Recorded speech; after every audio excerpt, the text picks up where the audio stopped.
What shotgun mics have 32-bit float recording internally and are wireless?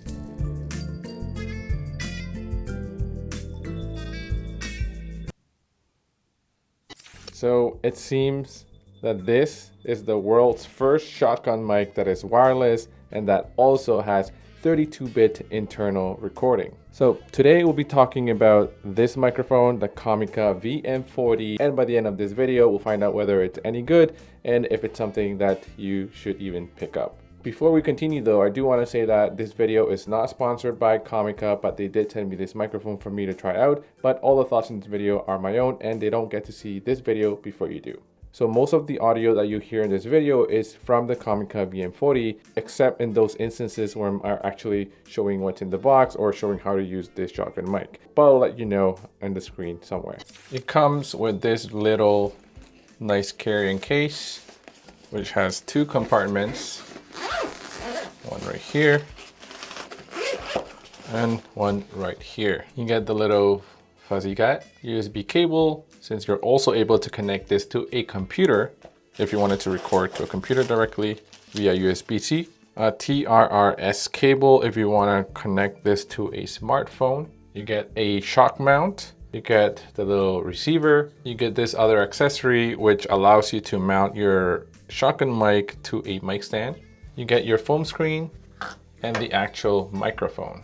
The mic feels very well built, albeit a little bit on the lighter side of things, and it has a nice matte finish. This is not the best quality, I think.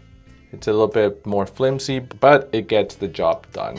So that brings me to the price. For all the features that this has, I think this is very, very budget friendly at only $249 US. You can also normally find this on sale, which would make this even cheaper. And you can also get the version where you get two shotgun mics paired to the one receiver for added flexibility. So this mic has a cardioid polar pickup pattern, meaning that it does really well at capturing sound from the front while minimizing sounds from the side or from the back. So right now I'm speaking directly to it. Now I have this to the side and this is what this sounds like. And now I have the microphone pointed away from me and this is what it sounds like in pretty much a more sort of controlled room that is somewhat treated for sound. So this is what this sounds like with the mic pointing away from me. So this is me again pointing directly at me. One thing that I did find about this microphone though is that you have to be fairly close for you to get a good sound out of this shotgun mic, unlike some other shotgun mics that I've used in the past. So for example, right now I'm about, let's see. Right now I'm about 20 inches, so a little bit less than 2 feet. And I find that the sound at this distance is quite good. When I first was testing this mic, I had this on a stand a little bit further away from me and I found that the sound was not that great. So I figured out that this is more of a close range sort of shotgun mic and you can't have this too far away from your speaker, or if you have this for an interview right there from the top, you can't not have this too far away. Okay, so this is what this sounds like. I'm about 30 inches away from the mic, so just under 3 feet. So this is what this sounds like speaking right to it. And if I go a little further, let's try 4 feet. Yeah, so about 4 feet, you can probably hear that. You can probably still hear me speaking, but the audio quality obviously is not going to be as great. So one thing to keep in mind with this microphone is to have it fairly close to you. I would say for you to get the best audio quality of this microphone, you probably have to be about 20 inches far. So 20, 22 inches away from this mic, or even closer if you can. So if you have this hanging for an interview up top, so yeah, roughly here. I'm not sure if you can see me, but let's say if I was sitting here, this is the interview, or this is the placement of the microphone for me. So yeah, roughly 20 inches or a little bit further, but this is probably like the distance you want this away from you. So one thing to keep in mind, and that may affect how you frame your wide shots for interviews using a shotgun mic like this. I know this is not an apples to apples comparison, but just for fun, to give you an idea, this is what the Comica VM40 sounds like in a sound booth that is completely treated for audio. Test, test, 1, 2, 3, 4, 5, 6, 7, 8. This is the Comica VM40 inside a vocal booth. And this is what this one industry standard sounds like. This is the Neumann TLM 103 inside this properly treated studio booth. Neumann TLM 103. This is what this sounds like. And yeah, this is a very good mic. It is industry standard, and I am talking to it. So this is what this microphone sounds like outdoors. There is little wind, very light wind, not much wind. I have the fuzzy cut on, but this is what this sounds like. Let's turn the noise level 1 on. Okay, this is with the noise level 1 turned on. Exterior, little wind.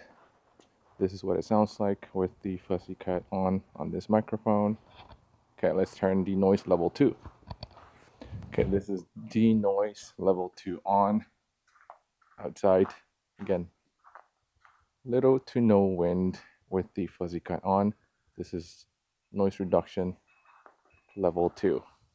So yeah, so you can use this wired via a 3.5 millimeter connection to your camera, or you can use this wirelessly as well, like how I'm using it right now with that receiver on top of my camera over there.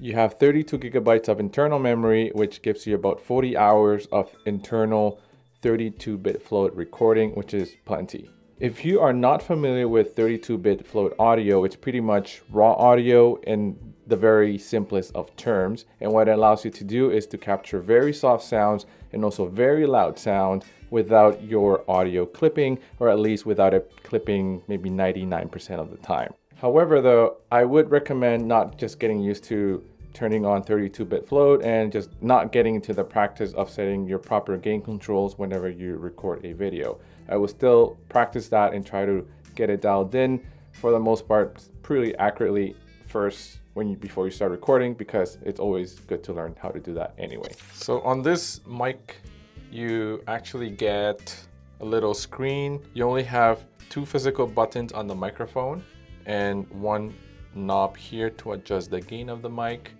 One thing that is not very clear is which of these 2 buttons is the on and off power button. It's actually this one right here that says safety. When you tap the safety button, you're able to toggle between normal mode or safety modes. Safety mode is a little bit different than 32-bit float internally. Safety mode would just bring you or give you a safety track to use.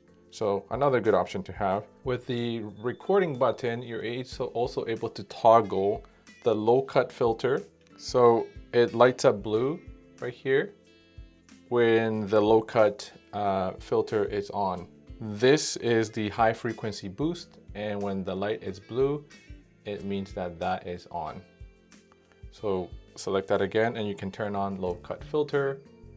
One more time and you turn both on. In order to turn on onboard recording of the 32-bit float, you have to hold the recording button, at which point the recording light turns on, and you also have a blinking recording indicator on the little screen as well. You can also connect this to an app if you want further controls and further customize this microphone. So now let's go to the receiver right here. On the receiver, you only have 3 buttons, like so. You can adjust your level or the gain of that microphone with the left and right buttons right here. You can hold on to the middle button to power the receiver on and off. You can also change modes by pressing it once. You can toggle between the different modes like mono, stereo, or safety. And you can hold this right button over here to enable internal recording of that 32-bit float on this microphone. And you can see that once you have that enabled, there's a red square that forms around this receiver telling you that there's 32-bit float recording here already, and that is shown by this red light, recording light right there. So let's turn this off now, the 32-bit float. Hold on to that and it's off. There's a little tiny hole that you can press and they give you like a little thing to be able to press that on the receiver and the transmitter in case pairing directly off the box is not correct. You can go and pair these two by pressing that button. You can also monitor audio from the shotgun mic with the out button, USB-C port. If you hold on onto this button on the receiver, the one on the left, you can toggle Denoise. So right now I have first level Denoise enabled, and I hold on again, and that's level 2. I hold on again, and Denoise is turned off.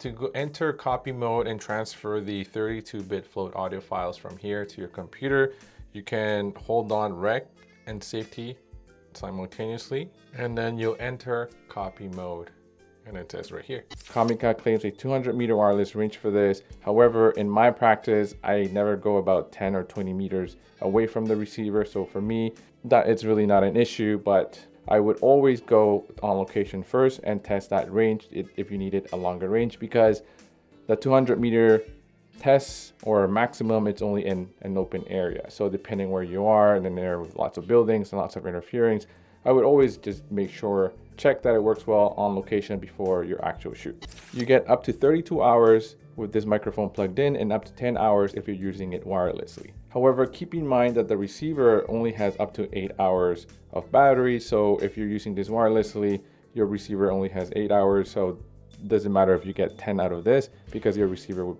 probably die before you get to use up the remaining 2 hours on this. And also, if you are recording internally to this mic, that 32-bit float audio, you only get about 5 hours of battery. That died. Still though, I think it's plenty of juice for most sit-down interview scenarios. However, if you're shooting events, long events like a wedding, keep that in mind that battery life might be an issue if you're doing a full day of shooting. Overall, I think this microphone performs really great, especially when you're speaking close to it, and especially as well in quiet environments. Once you're outdoors, depending on the amount of wind you get, that may affect the sound quality that you get out of this microphone. They do have 2 levels of noise cancellation on this that you can activate, and that will help and improve that audio quality. Although you can also do that in post-production too if you wanted. Normally what I like to use is, the secret of mine is enhanced speech using Adobe Podcast. It's completely web-based, and if you have access to Adobe, you get to use that for free, and that just works wonders. I'll be leaving a link in the description below if you're interested in that and want to check that out. Not sponsored by them, but just a tool that I use all the time. I personally think that this microphone is great value for the money, especially with that wireless capability and the fact that you get 32-bit float internal recording. So in my opinion, it's a great buy. So if you're still watching, here are a couple more videos you could watch next, and I'll see you next time.